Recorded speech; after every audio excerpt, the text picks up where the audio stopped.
चलिए आज हम बात करेंगे बेसिक प्रॉपर्टीज ऑफ चार्ज के बारे में। तो देखिए चार्ज का जो मेनली होता है ना वो चार प्रॉपर्टी होता है। नॉर्मली अपने एनसीईआरटी में 3 ही मिलता है, पर आप किसी स्टैंडर्ड बुक को उठाते हैं तो उसमें 4 मिलेगा, ठीक ना।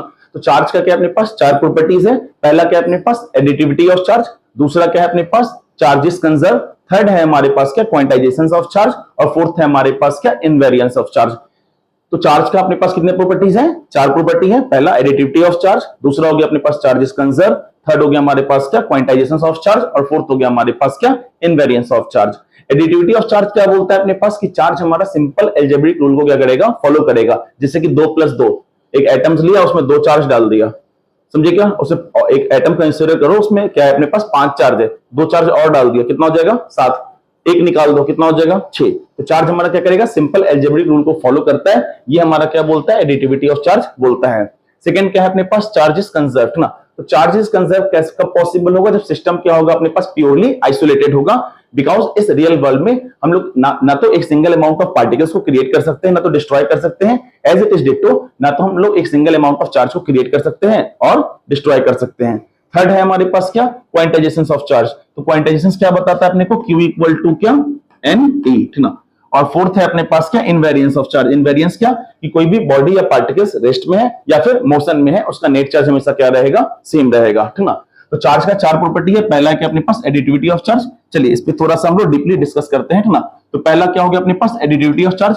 एडिटिविटी ऑफ चार्ज जैसा कि मैंने आपको बताया क्या होता है कि चार्ज हमारा सिंपल क्या करता है सिंपल अलजेब्रिक रूल को क्या करता है फॉलो करता है। जैसे कि मान लीजिए हम लोग एक एटम्स को कंसीडर करते हैं। इस एटम में अपने पास 4 माइक्रोकूलम का चार्ज अवेलेबल है, ठीक ना। इसमें आप क्या करते हो 2 माइक्रोकूलम का चार्ज क्या करते हो इंसर्ट करते हो, फिर 3 माइक्रोकूलम का चार्ज और इंसर्ट कर देते हो। तो इसके पास नेट चार्ज कितना हो गया 4, 6 और 7, 8, 9। तो इसके पास नेट चार्ज कितना हो गया 9। अब इसमें से क्या करते हो 1 माइक्रोकूलम का चार्ज क्या करते हो निकाल देते हो। इस केस में इसका नेट चार्ज कितना हो जाएगा अपने पास, बिल्कुल सही कितना हो जाएगा 8 माइक्रोकूलम का, ठीक ना। एज इट इज डिटो एक हम लोग एटम्स कंसीडर करते हैं, उसमें हम लोग n नंबर ऑफ चार्ज को या तो दे सकते हैं या तो ले सकते हैं, ठीक ना। तो n नंबर ऑफ चार्जेस को आप दोगे तो क्या हो जाएगा Q1 Q2 Q3 up to क्या Qn। तो यहाँ पे इसका n नंबर ऑफ चार्ज क्या हो जाएगा अपने पास Q1 Q2 Q3 dot dot dot क्या Qn। तो एडिटिविटी ऑफ चार्ज सिंपल और दिमाग में ये रखिएगा कि एडिटिविटी ऑफ चार्ज क्या होता है कि चार्ज हमारा सिंपल क्या करेगा अलजेब्रिक रूल को क्या करेगा फॉलो करेगा, ठीक ना। अलजेब्रिक रूल को फॉलो करेगा यानी कि 2+2 क्या हो जाएगा 4 चार्ज, एक निकाल दो क्या हो जाएगा 3 चार्ज, ठीक ना। सेकंड है हमारे पास क्या, तो सेकंड है हमारे पास यहाँ पे चार्ज इज कंजर्व। देखिए चार्ज इज कंजर्व कब पॉसिबल होगा? जब सिस्टम कैसा होगा अपने पास प्योरली आइसोलेटेड होगा। मैंने मेंशन कर रखा है सिस्टम कैसा होगा यहाँ पे प्योरली आइसोलेटेड होगा। देखो इस रियल वर्ल्ड में प्योरली आइसोलेटेड सिस्टम बना पाना इम्पॉसिबल है, और हम लोग बात कर रहे हैं किसके बारे में यहाँ पे प्योरली आइसोलेटेड सिस्टम के बारे में। जैसे कि मान लीजिए हम लोग यहाँ पे एक प्योरली आइसोलेटेड सिस्टम को कंसिडर करते हैं, ठीक ना। यहाँ पे एक एटम्स है जिसके पास मान लो 1 2 3 और चार्ज है, ठीक ना। इसके पास 4 चार्ज है, और यहाँ पे एक एटम्स कंसिडर करते हैं इसके पास मान लो क्या है 3 चार्ज है। तो यहाँ पे मैं आपसे पूछूं कि इसका नेट चार्ज कितना होगा, ठीक ना। इस सिस्टम का इस प्योरली आइसोलेटेड सिस्टम का नेट चार्ज कितना होगा? इसके पास 4 हो गया और इसके पास क्या हो गया 3। इसमें टोटल नेट चार्ज कितना हो जाएगा सिस्टम का 7 हो जाएगा।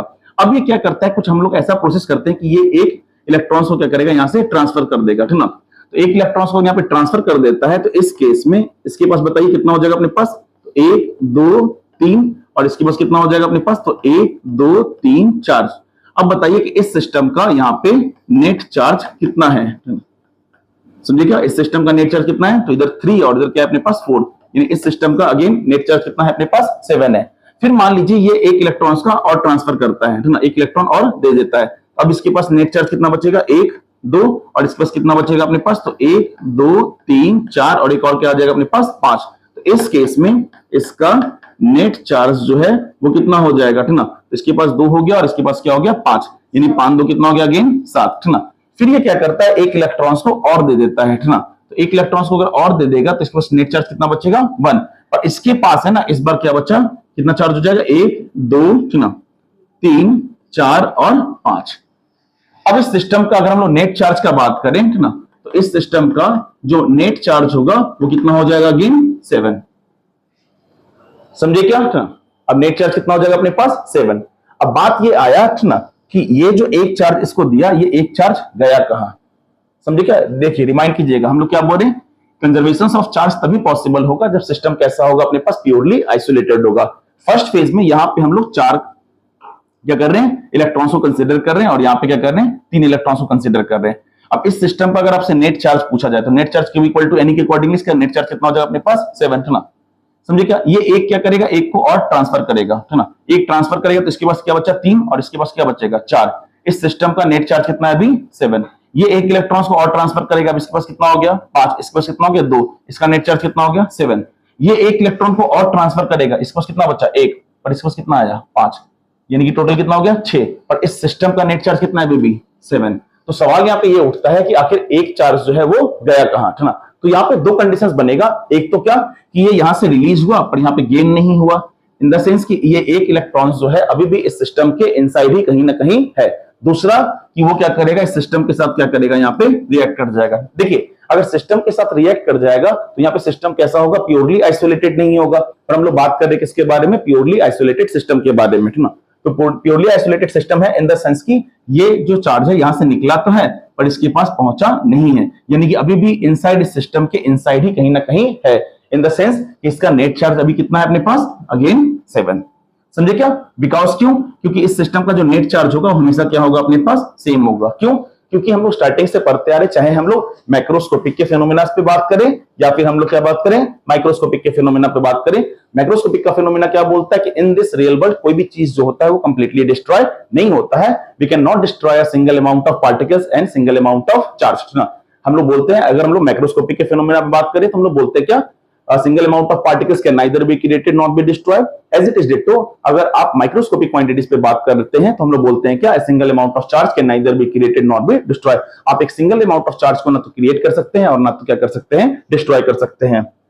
क्लियर है ना। नेक्स्ट हम लोग बात करेंगे किस पे, तो क्वांटाइजेशन ऑफ चार्ज पे। क्वांटाइजेशन क्या बोलता है अपने को, Q इक्वल टू क्या, एन नंबर ऑफ इलेक्ट्रॉन या तो आप दे सकते हैं या तो आप ले सकते हैं, यानी Q इक्वल टू क्या हो जाएगा अपने पास प्लस माइनस एन।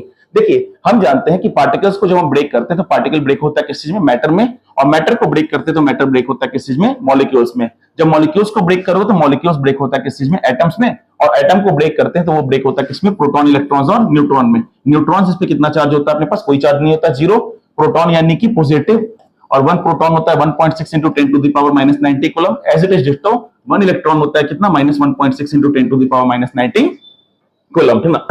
तो मान लीजिए यहाँ पे हम एक एटम्स को कंसीडर कर रहे हैं, ये समझाने के लिए बताया जा रहा है, और यहाँ पे क्या अपने पास दूसरा एटम है ना। ये क्या करेगा, एक इलेक्ट्रॉन्स को देगा, या तो 2 इलेक्ट्रॉन्स को देगा, या तो क्या करेगा 3 इलेक्ट्रॉन्स को देगा, अप टू कितने इलेक्ट्रॉन्स को दे देगा, n नंबर ऑफ इलेक्ट्रॉन्स को दे देगा। या तो n नंबर ऑफ इलेक्ट्रॉन्स को देगा या तो लेगा, यानी कि इस पे कौन सा चार्ज चलेगा, प्लस माइनस दोनों। एक इलेक्ट्रॉन्स को दे भी सकता है और ले भी सकता है। तो पॉसिबल जो चार्जेस होगा Q इक्वल टू क्या हो जाएगा अपने पास, plus minus 1e plus minus 2e plus minus 3 up to plus minus ne, यानी क्वांटाइजेशन ऑफ चार्ज क्या बताता है अपने को, Q इक्वल टू क्या, ne। नेक्स्ट अपने को बताता है क्या, लास्ट नंबर क्या, invariance of charge. Invariance of charge क्या है कि कोई भी बॉडी हमारा कंप्लीटली रेस्ट में है या फिर क्या है, मोशंस में है, उसका नेट चार्ज क्या होगा, हमेशा सेम होगा। When the body is to be a rest or in motions the net charge of the body or system or particle is always same. Correct है। नेक्स्ट हम लोग बात करेंगे इसके बाद अगले टॉपिक्स में कूलम्ब्स लॉ के बारे में। Thank you.